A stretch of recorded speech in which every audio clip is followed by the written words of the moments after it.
ไตอักเสบ IgA ไตรั่วแล้วก็โปรตีนรั่วในปัสสาวะค่ะมีความเหมือนหรือว่ามีความแตกต่างกันยังไงบ้างนะคะก็เป็นคำถามที่ผู้ป่วยหลายๆท่านนะคะสงสัยแล้วก็ยังงงอยู่นะคะสำหรับคำนิยามเพราะว่าบางทีก็หมอ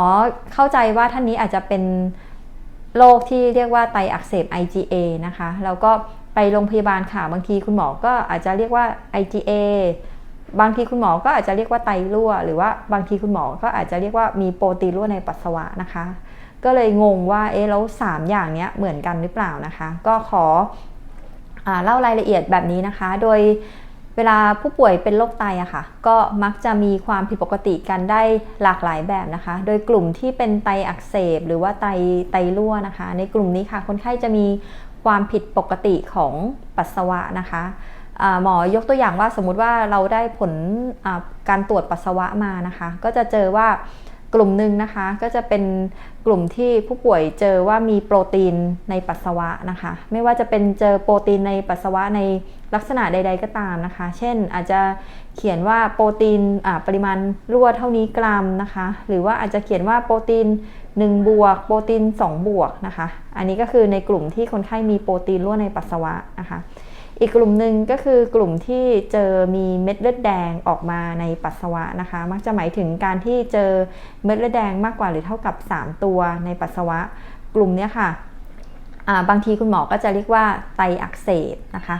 ดังนั้นความแตกต่างกันก็คือว่าผู้ป่วยที่เป็นผู้ป่วย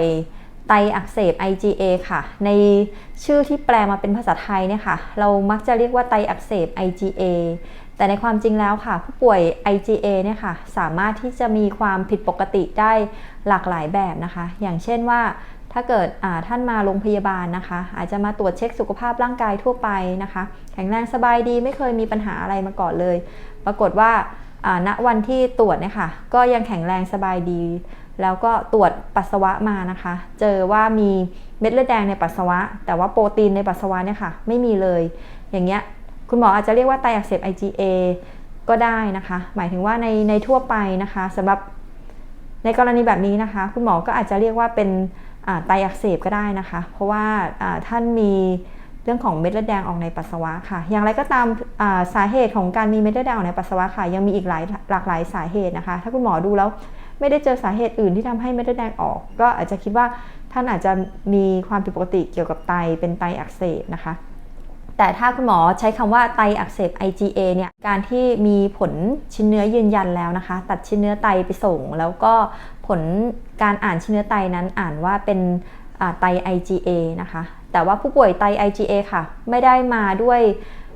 การที่มีเม็ดเลือดแดงออกในปัสสาวะได้อย่างเดียวนะคะอาจจะมาด้วยอาการอื่นได้อีกเช่นมาด้วยอาการแบบบวมไตเลยนะคะบวมขา2 ข้างนะคะแล้วก็ตรวจปัสสาวะค่ะเจอโปรตีนรั่วในปัสสาวะสมมุติ4 บวกอย่างนี้เลยนะคะในกรณีแบบนี้ค่ะคุณหมอก็อาจจะเรียกว่าแล้วก็ตัดชิ้นเนื้อไตไปนะคะเจอเป็น IgA อาจจะเรียกไตอักเสบ IgA ก็ได้แต่ว่าถ้าเกิดเป็นไตอักเสบ IgA เนี่ยก็จะหมายถึงการที่ว่าตัดชิ้นเนื้อไปแล้วผลชิ้นเนื้อยืนยันว่าเป็น IgA นะคะแต่ว่าครั้งนั้นท่านอาจจะตรวจแล้วเจอโปรตีนรั่วในปัสสาวะก็ได้นะคะแล้วก็อาจจะมีเม็ดเลือดแดงออกในปัสสาวะด้วยนะคะดังนั้นแล้วแต่ว่าคุณหมอเขาจะเรียกว่าอะไรนะคะสำหรับสมมุติว่าวันนี้คุณหมอจะเรียกไตอักเสบ IgA ก็ได้นะคะสมมุติมาอีกวันหนึ่งนะคะตรวจแล้วท่านมีโปรตีนในปัสสาวะทุกครั้งเลยหมอจะเรียกว่ามีโปรตีนในปัสสาวะก็ได้นะคะสมมุติว่าท่านมีทั้งโปรตีนด้วยมีทั้งเม็ดเลือดแดงด้วยคุณหมอก็อาจจะเรียกว่าท่านมีไตอักเสบแบบนี้ก็ได้นะคะหรือว่าอีกคำหนึ่งนะคะก็ยังสงสัยใช่ไหมคะว่าคำว่าโปรตีนรั่วในปัสสาวะกับคำว่าไตรั่วเนี่ยค่ะเหมือนกันหรือเปล่านะคะคำว่าโปรตีนรั่วเนี่ยค่ะก็จะหมายถึงการที่มีโปรตีนรั่วในปัสสาวะนะคะแต่ว่าคำว่าไตรั่วค่ะก็จะหมายถึงการที่มีโปรตีนรั่วในปัสสาวะเหมือนกันแต่ว่าเรามักจะหมายถึงในกรณีที่ว่ามีโปรตีนรั่วในปัสสาวะในปริมาณที่มากๆนะคะมักจะหมายถึงการที่มีโปรตีนรั่วในปัสสาวะเกิน3 กรัมต่อ24 ชั่วโมงแล้วก็ผู้ป่วยกลุ่มที่หมอเรียกว่าไตรั่วค่ะมักจะมีอาการแสดงด้วยนะคะมักจะไม่ใช่ว่ามาตรวจร่างกายแล้วเจอมาตรวจร่างกายตรวจสุขภาพประจำปีแล้วเจอ มีโปรตีนในปัสสาวะอย่างเงี้ยมักจะไม่ได้เรียกว่าไตรั่วนะคะผู้ป่วยไตรั่วเนี่ยมักจะหมายถึงผู้ป่วยที่เดินมาหาหมอแล้วก็มีอาการบวมเท้าสองข้างบวมกดบุ๋มชัดเจนน้ำหนักขึ้นชัดเจนแบบนี้เป็นต้นนะคะรวมทั้งถ้าเกิดว่าบางท่านนะคะเป็นไตอักเสบ IgA ค่ะยืนยันจากการตรวจผลชิ้นเนื้อเรียบร้อยนะคะแล้วปรากฏว่า